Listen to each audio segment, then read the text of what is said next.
하지만 내비게이션에 아쉬운 점이 있습니다.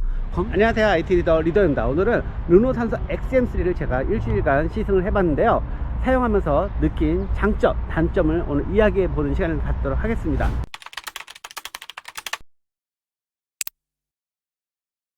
르노 산소 XM3의 좋은 점은 일단 저는 디자인이 정말 마음에 들었습니다.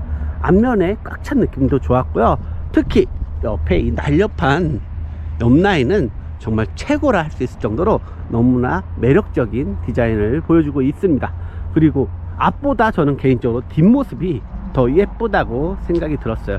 이게 뒤쪽이 날렵하게 떨어지고 테일램프에 LED 선이 예쁘게 들어가서 너무나 예뻐요.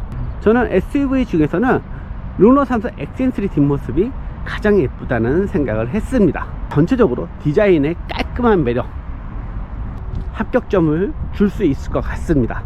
그리고 휠 디자인도 너무나 예쁘게 잘 디자인되어 있죠. 전체적으로 차가 컴팩트하면서도 날렵한 이미지를 주고 있어서 젊은 감성을 제대로 느낄 수 있는 SUV라는 생각이 듭니다. 그리고 르노 산소 XM3는 이 키를 휴대하고 있으면은 문을 열고 닫고 할 필요가 없습니다. 가까이 가면은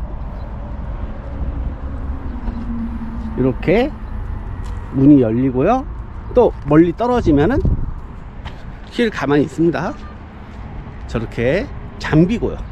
일반적인 차는 도어에 가서 문을 열어줘야 되지만 르노 산소 XM3는 키만 휴대하고 있으면 문을 열고 닫을 필요가 없습니다.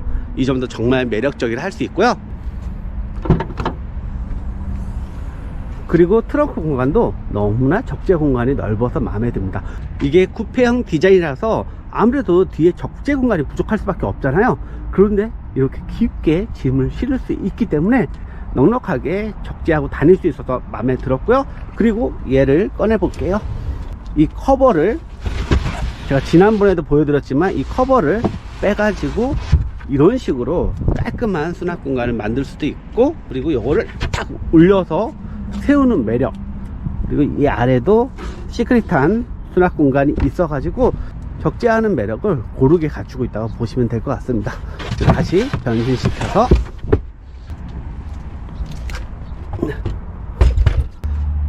이렇게 자전거를 싣고 휴대하면서 다닐 수가 있습니다.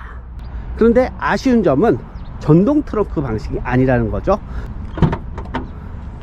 이렇게 수동으로 열고 닫아야 되는 아쉬운 점이 있습니다. 키가 작은 여성일 경우에는 요거를 잡기가 힘들 수도 있지 않을까라는 생각을 해봐요. 이게 왜냐면은 쿠페형 SUV이기 때문에 뒤에 유리까지 완전히 오픈이 되는 구조잖아요. 조금은 불편하지 않을까라는 생각을 해봤습니다. 그리고 르노 산소 XM3는 실내 공간이 너무나 예쁘게 잘 되어 있습니다. 가운데 9.3인치 세로형 풀 디스플레이가 중심을 잡아주고 있고요. 그리고 그 아래쪽으로 공조 다이얼 스위치가 너무나 감각적으로 들어가 있습니다. 이 가운데 이렇게 그래픽으로 표현된 느낌도 너무나 좋고요. 그리고 버튼 느낌도 고급스럽게 배치가 되어 있어 가지고 전체적으로 차가 세련된 느낌을 주고 있고요. 그리고 운전자가 항상 보는 10.25인치 클러스터 대화면은 정말 매력적인 부분이라 할 수 있습니다. 기능을 바꿔가면서 감각적인 화면을 볼 수가 있고요.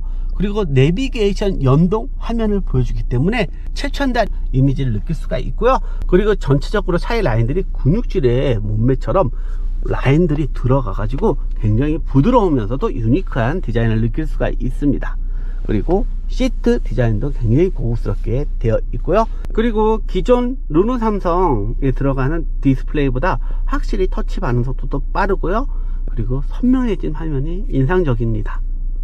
물론 일반적으로 우리가 사용하는 스마트폰보다는 느려요. 근데 기존의 르노 삼성 차를 타보셨던 분들, 그리고 일반적인 자동차에서 느낄 수 있는 그런 터치감들이 있잖아요.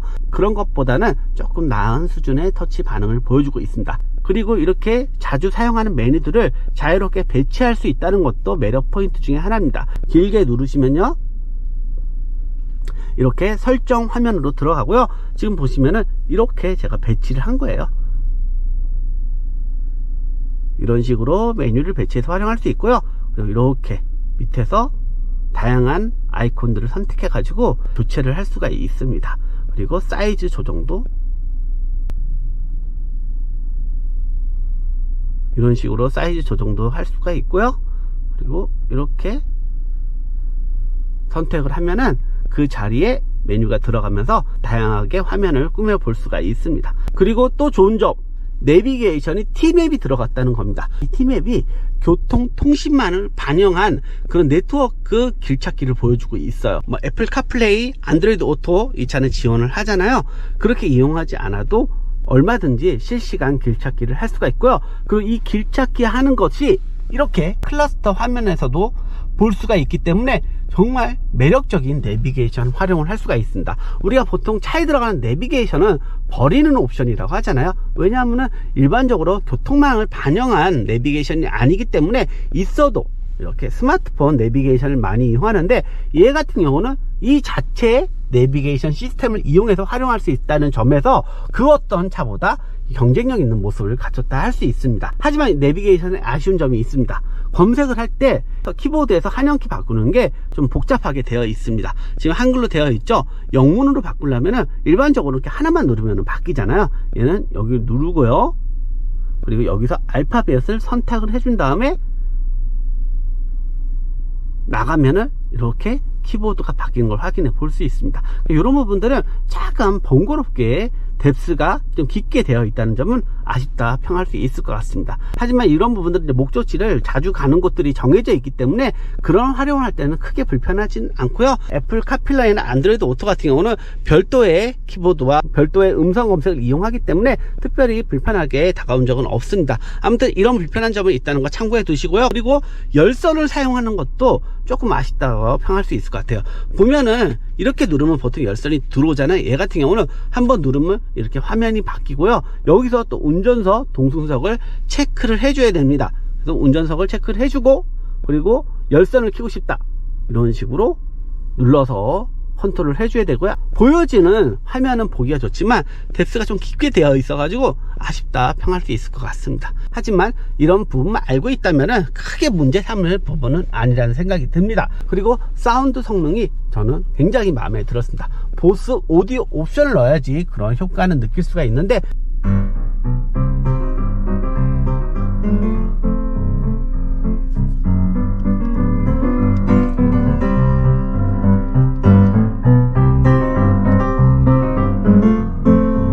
출력도 여유롭고요. 전체적으로 깔끔하게 소리를 들을 수 있는 매력을 갖추고 있습니다. 그래서 이런 오디오 중요시하는 분들은 보스 오디오 시스템 옵션을 넣으시면 굉장히 만족할 수 있는 포인트가 될 것 같습니다. 그리고 이 차를 보고 실내가 좁냐 넓냐 이런 이야기들이 있는데, 이 차는 소형 XUV잖아요.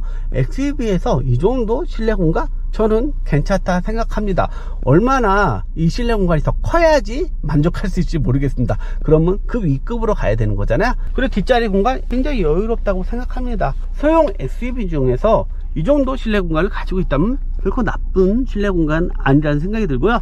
그리고 이 머리 공간도 이렇게 여유가 있기 때문에 이게 쿠페형 SUV지만 답답하지가 않은 실내 공간을 느낄 수가 있습니다. 그리고 여기 보면 차선 이탈 경보, 차선 유지 보조 기능이 있습니다. 차선 유지 보조는 오늘 자동차를 달리고 있을 때 차선이 넘어가려고 하면은 핸들이 살짝 돌아주면서 차선을 잡아주는 그런 기능입니다. 안전 운전에 굉장히 큰 도움을 주고 있고요. 물론 요즘 나오는 반자율차처럼 그런 최첨단 옵션이 들어간 차들이 많잖아요. 그런 기능까지는 되진 않지만 저는 저 정도만 있어도 충분히 매력적이라는 생각이 들었고요. 그리고 오토 앤 스탑 그 기능 굉장히 잘 되고요. 그리고 오토 홀드 기능도 있어서 정차 중에 다리를 떼고 있어도 된다는 점도 정말 매력적이라는 생각이 들었습니다. 있어야 할 옵션들은 고루고루 잘 갖추고 있다고 보시면 됩니다. 그리고 이 차의 절대 경쟁력은 저는 엔진에 있다고 볼 수 있을 것 같습니다. 이 차가 TC260 모델 벤츠의 A클래스에 들어가는 엔진과 서로 공유를 하고 있는 엔진입니다. 자동차의 기본이 되는 엔진 경쟁력은 정말 좋다고 평가할 수 있을 것 같고요. 그리고 정말 조용해요. 휘발유 차의 장점은 조용하다는 매력이 있잖아요. 정말 조용하게 드라이빙을 즐길 수가 있다는 점도 경쟁력이고, 가속력도 충분히 만족스럽습니다. 이 차는 1300cc예요 1.3 우리가 일반적으로 알고 있는 소형에 들어가는 그런 엔진인데 힘이 굉장히 좋습니다. 차가 전체적으로 보면 굉장히 크잖아요.